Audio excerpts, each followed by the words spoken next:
falsear. Desde que descobri minha gravidez, o beta estava evoluindo lento e abaixo do esperado pelas semanas. Na ultra de 6 semanas, o saco e o embrião... na outra de 6 semanas foi visualizado o saco e o embrião, mas não está compatível com as semanas. Provavelmente não evoluirá. Eu não tenho como responder isso para você, meu amor. Lembra que eu expliquei para vocês?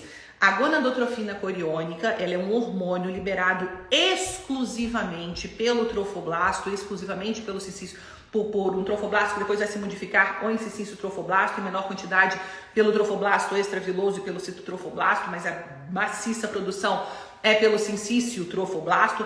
Mas é importante que vocês saibam que a gonadotrofina coriônica é produzida por uma célula fetal, que se chama trofoblasto.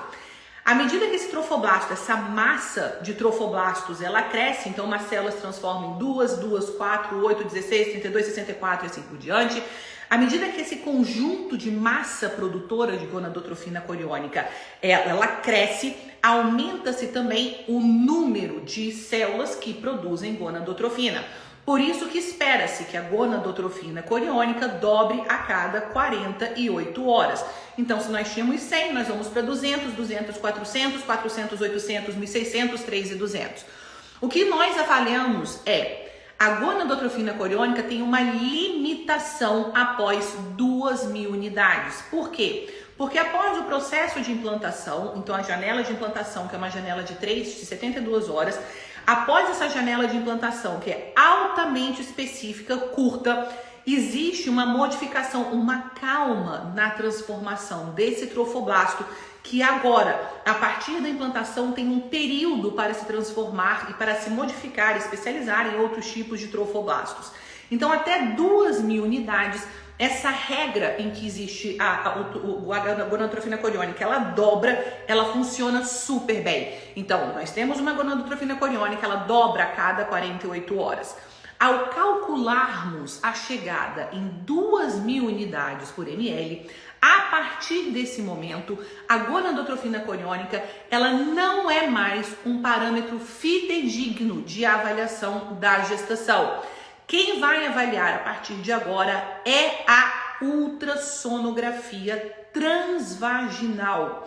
Por quê? Porque nós sabemos que existe uma correlação entre esse valor de gonadotrofina coriônica, que é 2.000, e o aparecimento do saco gestacional intrauterino. Então nós já sabemos, inclusive, que podemos excluir uma gestação ectópica, que é uma causa gravíssima que nós temos ainda, infelizmente, quando não se obedece a essas regras em atendimentos diversos em sistemas de saúde. Nós excluímos gestação ectópica, inclusive, ao encontrarmos o saco gestacional intrauterino. A partir desse momento, a ultrassonografia é o parâmetro que deve ser utilizado e não mais a gonadotrofina coriônica. Se vocês pegam, inclusive, o próprio laudo de laboratório, aparece lá, entre 10.000 e 100.000, pode ser de 4 a 6 semanas, ou seja, um intervalo de tempo tão extenso como esse representa muito pouco do ponto de vista quantitativo. Portanto, a gonadotrofina coriônica após 2.000 tem que ter a identificação do saco gestacional intrauterino, e esse saco gestacional intrauterino agora é o parâmetro de avaliação que nós vamos ter no acompanhamento da gestação e não mais a gonadotrofina coriônica. Portanto, eu indico que você acalme o seu coração. Eu não posso dizer para você nem que sim, nem que não. Ninguém consegue fazer essa avaliação. Nós não temos esse poder e nós somos observadores do crescimento das estruturas embrionárias até 8 semanas. Então é o passo a passo. Eu preciso criar este ambiente antes e fornecer os nutrientes adequados e o meio adequado para que aquela implantação e aquele crescimento aconteça de forma adequada. Então, não tem como fazer uma avaliação. Tem estruturas que aparecem mais cedo, estruturas que aparecem mais tarde.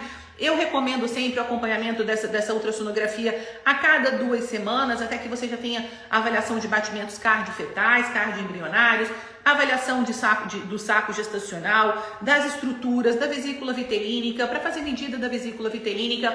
Qualquer coisa que eu diga para você em relação a isso pode não corresponder à verdade, porque nós não temos esse parâmetro.